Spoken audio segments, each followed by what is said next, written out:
Okay, so to continue on where I was yesterday with my story about last chance for a dog, I ended with us beginning to go for a walk on a long leash just around the facility in ditches in a field, all kinds of stuff.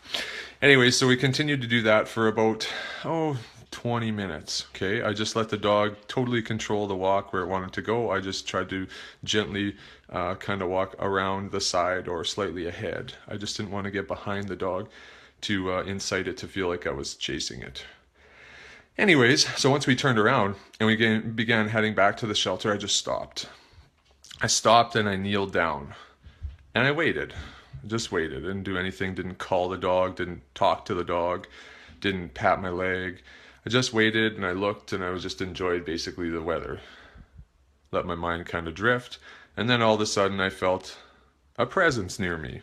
And I glanced to the side and guess who's there? The dog.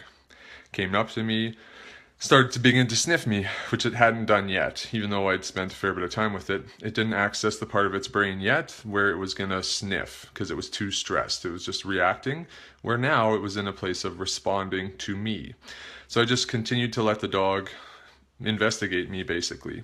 And then it gave me some signs that it actually wanted some affection, which was pretty astounding after the 45 minutes previous or hour of our interaction was that the dog actually wanted to solicit some affection from me. And this just looked like the dog sitting right near me with its back facing me, looking away in my personal space, bubble basically. And it was almost touching me, so I just gently put my hand out and I did touch the dog. And then the dog was receptive to it because I stopped right away. And then the dog was kind of like, could I have some more? By getting closer again and repositioning itself and continuing to have its back towards me, which was awesome. So we made our way back to the shelter. Then we played a little bit of ball in their yard, and I did a few other relationship building exercises and just opened the window or the idea within the dog that maybe everyone's not scary that you see. Maybe.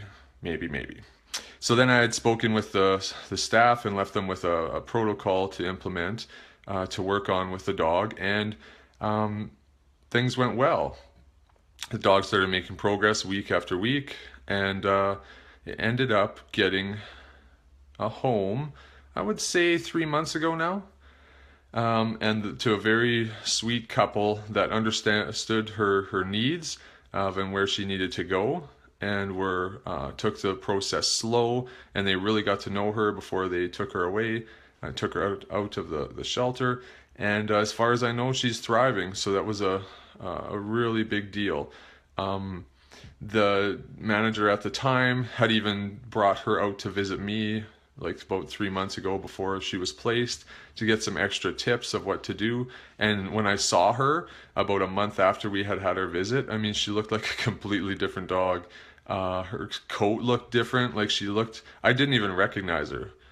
I mean, maybe because most of what I remembered from her was like teeth and spit and lunging, but I mean, her coat even looked like a different sheen. It was really remarkable, and it was very heartwarming.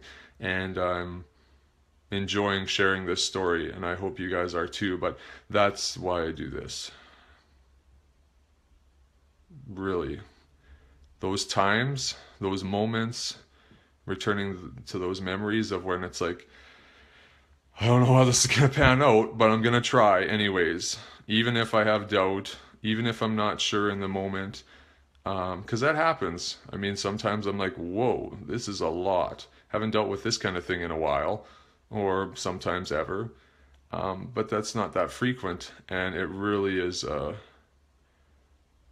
expanding and liberating, as well as mind bending reality that if you give the dog the chance and you give it your all, this can obviously apply to many areas in your life, that the result can be a lot of fruit and another chance, another shot, which is beautiful. So, you guys all have a wonderful day, and I'll talk to you again.